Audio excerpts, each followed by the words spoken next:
This is not breaking news. This is not a scandal. This is not about one leader, one vote, or one decision. What you are watching is quieter than that and more dangerous. It begins when a country believes it can stand in two worlds at once. Politically defiant, economically dependent, certain that balance is still possible, but systems do not reward balance. They punish ambiguity. What looks like diplomacy is already pressure. What looks like cooperation is already leverage, and what looks like choice is already narrowing. Nothing has collapsed yet. That is the illusion, because the most powerful failures do not arrive as crises. They arrive as routines, as renamed exercises, as normal days where nothing appears wrong until movement becomes impossible. If you want to understand how global power now works, stay with me. Because once this mechanism locks in, no speech can unlock it. And to see why, you have to look past personalities and at what actually controls the system now. Power no longer lives where we were taught to look for it. It is not seated in speeches, not anchored in summits, not even held by alliances, at least not in the way we remember. Today, power sits inside dependencies, inside supply chains that cannot pause, inside markets that cannot be replaced, inside jobs that vanish faster than they can be defended. The system is controlled by whoever can turn access into pressure quietly, without troops, without declarations, without warning. This is why personalities matter less than mechanisms. Leaders change. Leverage does not. A country can vote one way, speak another way, signal independence. But if its economy breathes through someone else's market, that breathing can be restricted slowly, selectively, legally. What looks like partnership becomes conditional. What looks like sovereignty becomes negotiable. And what looks like choice becomes timing. The danger isn't confrontation, it's exposure. Because once the system learns where your pressure points are, it doesn't need to shout. It just needs to wait. And that brings us to the shift that made this moment possible. The one that happened so gradually, most people never noticed it happening at all. There was a time when economic cooperation and military alignment lived in separate rooms.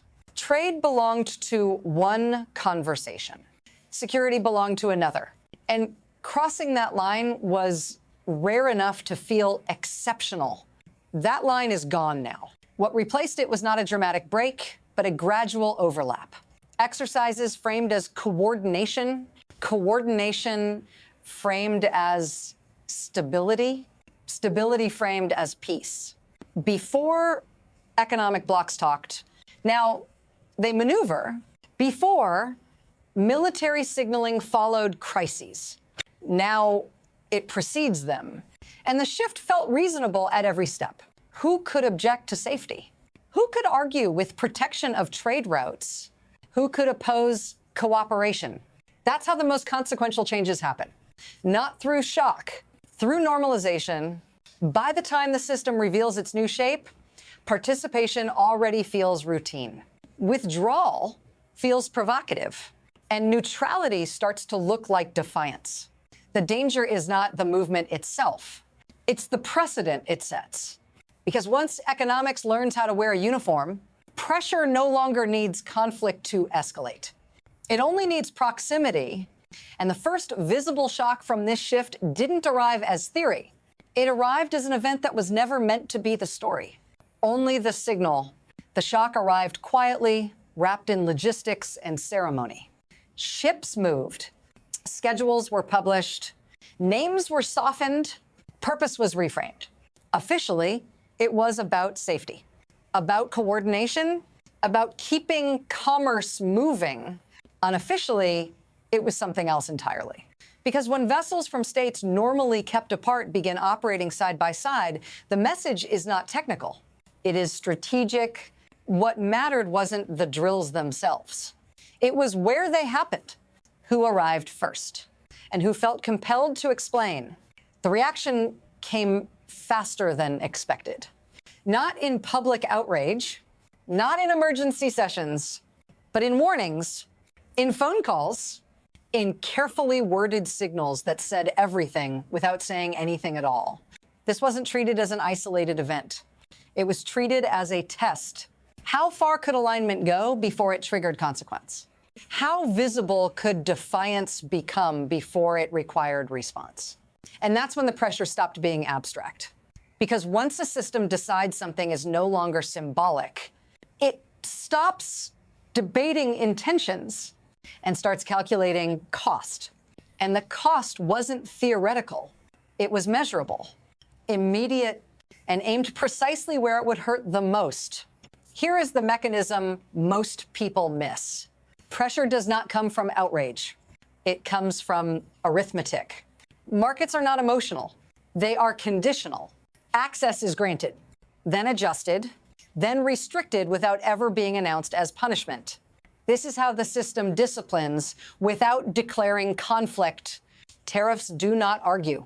They calculate. Aid does not protest. It expires. Investment does not threaten. It relocates. And the damage doesn't land where decisions are made. It lands where people work. Factories feel it first. Farms next. Then supply chains tighten. Jobs disappear quietly. This is the asymmetry. One side signals alignment. The other side controls exposure. And the deeper the dependency, the less dramatic the response needs to be. A few percentage points. A regulatory delay, a market preference, quietly withdrawn, enough to force reconsideration. Never enough to justify retaliation. This is why independence inside an interdependent system is so fragile. Because the system doesn't need to break you. It only needs to remind you who sets the conditions.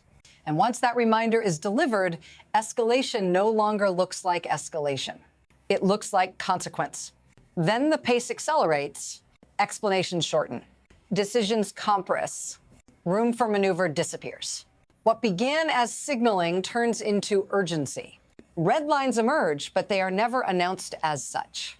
They are implied, tested, pushed just far enough to see what triggers response, and suddenly participation itself becomes the risk. Not because of what is said, but because of who is seen standing next to whom. At that point, neutrality stops being invisible. It becomes suspicious, adjustments are requested, roles are reconsidered. Presence is quietly reclassified. All of it framed as de-escalation. All of it experienced as pressure.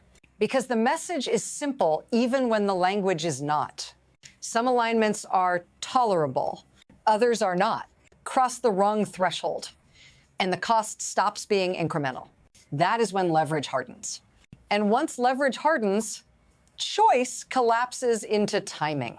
How fast you comply, how visibly you retreat, how convincingly you explain. This is the moment when systems reveal what they value most. And the next consequence doesn't arrive through markets or diplomacy. It arrives through people. This is where it reaches you. Not as theory, not as alignment, as lived consequence. Because when access tightens, you don't feel it as policy. You feel it as uncertainty.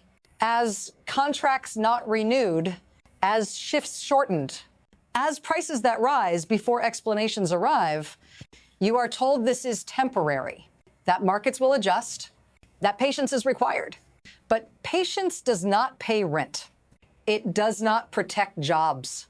And it does not explain why decisions made far away land so close to home.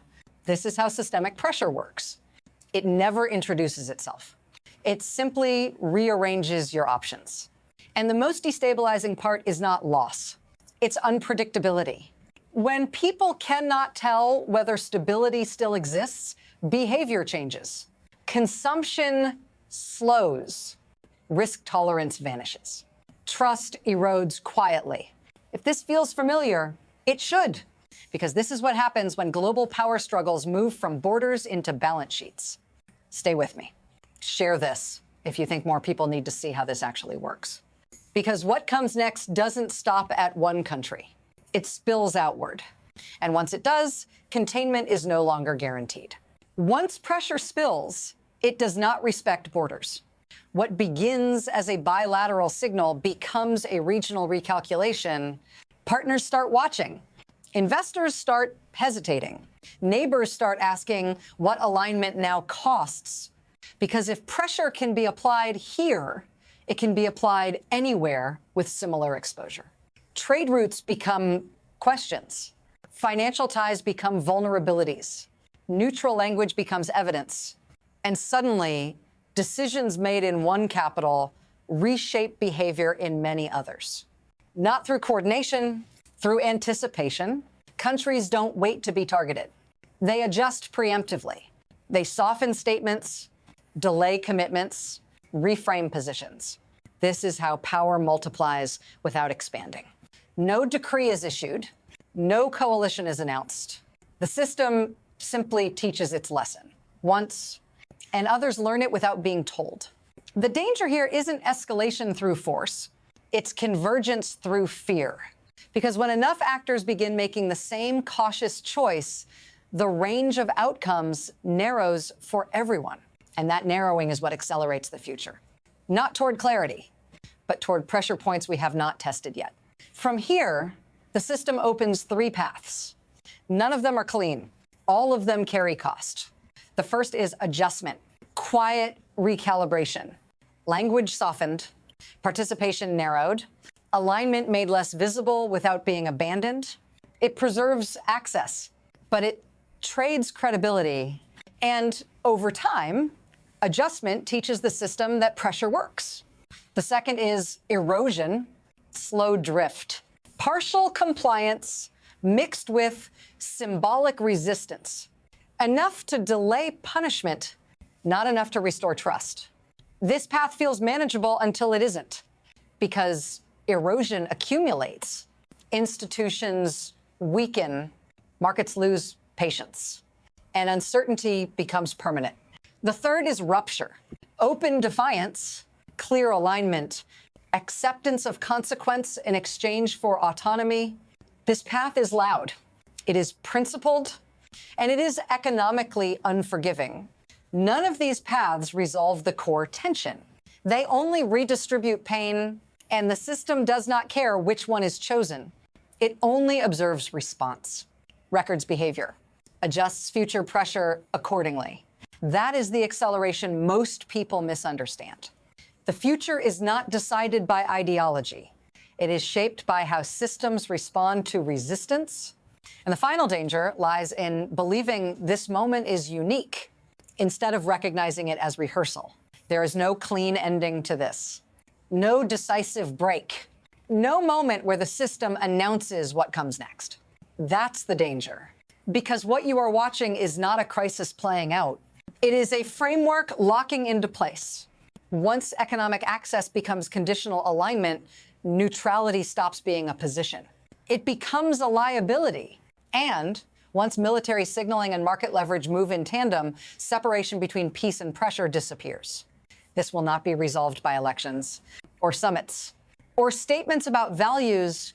It will be resolved quietly, through which dependencies are tolerated and which are punished. If you're waiting for a single event that proves the shift is complete, you'll miss it. Because by the time that event arrives, the system will already be operating under new rules. This is why paying attention matters now. If this analysis helped you see the structure beneath the headlines, stay with me. Subscribe. Share it with someone who still believes non-alignment is cost-free. Because the next question isn't whether this system will be used again. It's where and who will be tested next.